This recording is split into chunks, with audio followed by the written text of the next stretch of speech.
Happy birthday, Jerry. Happy birthday.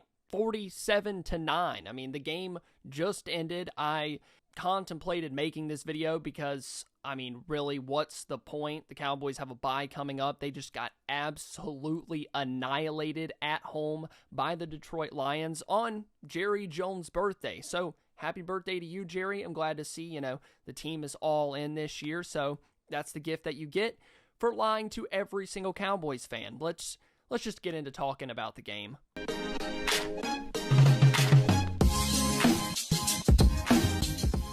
I mean, honestly, where do you even start with this game? Going into this game, we knew that the Lions' run game was going to be a problem because the Dallas run defense has been so bad this year. And it was a huge problem. They couldn't stop the outside runs. They couldn't stop and understand what was going on with motion in the backfield. And I know they were missing a lot of guys, but it was still worse than I imagined. Against the starting offense of the Detroit Lions, the Cowboys defense did not get a single stop, not one stop. And you can consider a field goal a win for this defense because they've been so bad at getting those stops, but that's not a win. They're still putting up points. That's how bad this unit is. I feel like they're getting a win every single time they force a field goal because teams are picking up chunk yardage, 15, 20 yards on first down, and never even getting to third down. And if they do, it's 3rd and 2, they run it, Dallas gets a stop,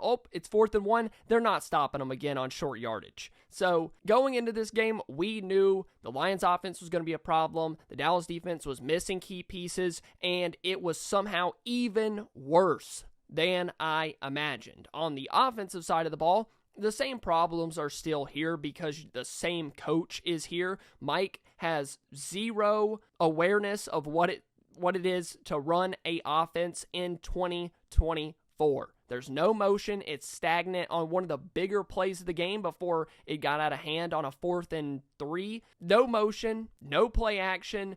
You make it easy on the Lions. They man up across the board, and they stop you because you threw it to Kevontae Turpin. And no offense to him, but that's probably not the guy you want to be going to on 4th and gotta have it. So all of the problems that have plagued this team through 5 weeks are still here. The red zone is an issue. The run defense is an issue. The play calling is an issue. The sequencing, running Zeke way too much. He shouldn't be on the field. The Lions had nearly 500 yards of total offense, 492 yards on 12 drives. The Cowboys had half as many on 11 drives, and that was with a 60-yard drive, 70-yard drive in garbage time, already down 47-9. Cooper Rush was in the game at that point. The Lions had 184 rushing yards.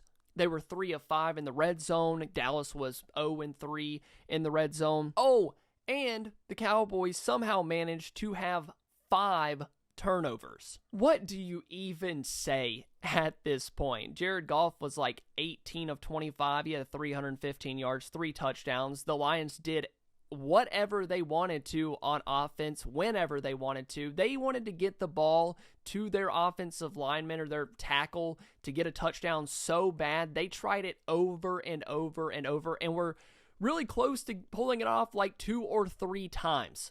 The Lions came into this game wanting to kick the Cowboys' ass. And guess what they did? They kicked their ass.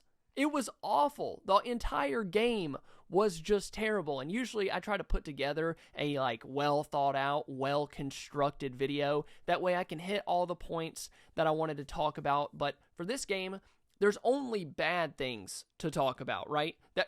There's not a single player that I can think of that I need to point out and say, you played well. Thank you for showing up and playing today. I mean, Dallas did pretty much nothing right in this game. I mean, for starters, and I did want to talk about this, but Ezekiel Elliott had 8 carries in this game for 17 yards. I don't know if I need to remind everybody, if I need to call Mike McCarthy and tell him, but Rico Dowdle had a 100-yard game last week against the Steelers.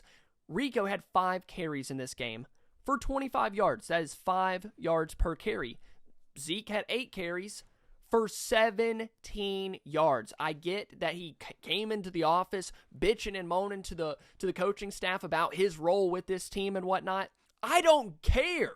I literally do not care. Stop putting Zeke in the game. It screwed up the drives to start, and it ruined the offense. Now, the Dak Prescott red zone interception, the red zone problems are more than Ezekiel Elliott, but that is a piece of it, a very large piece to what they can't do right. Yeah. You're mad too? Yeah. Obviously, I don't even need to point this out because, I mean, what's the point? The defense was absolute garbage. David Montgomery averaged 6.7 yards per carry on 12. Jahmyr Gibbs averaged 5.3. Jameson Williams had a carry for 11. And then their receivers, Jameson Williams averaged 25 yards per catch, 18, 22, 52. You couldn't move the ball and you couldn't get a stop to save your life, and that is why it's 47-9.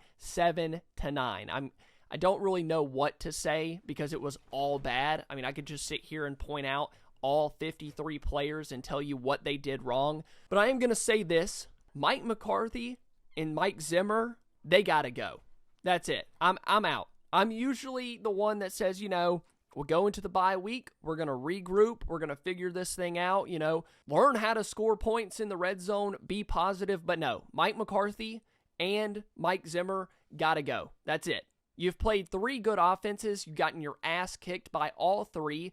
You've played 3 halfway competent defenses, and you have shit the bed in every single one of those. I'm done. Get Mike out of here. There is no good that comes from keeping him in the building. I don't care what you got to do. If you got to make Al Harris the head coach and make him act as the defensive coordinator, if you got to take the quarterback coach and promote him, whatever you have to do, please get Mike McCarthy, get Mike Zimmer out of the building. I get that you're missing a lot of pieces. You're missing Micah, D-Law, Eric Kendricks, whoever. I don't care.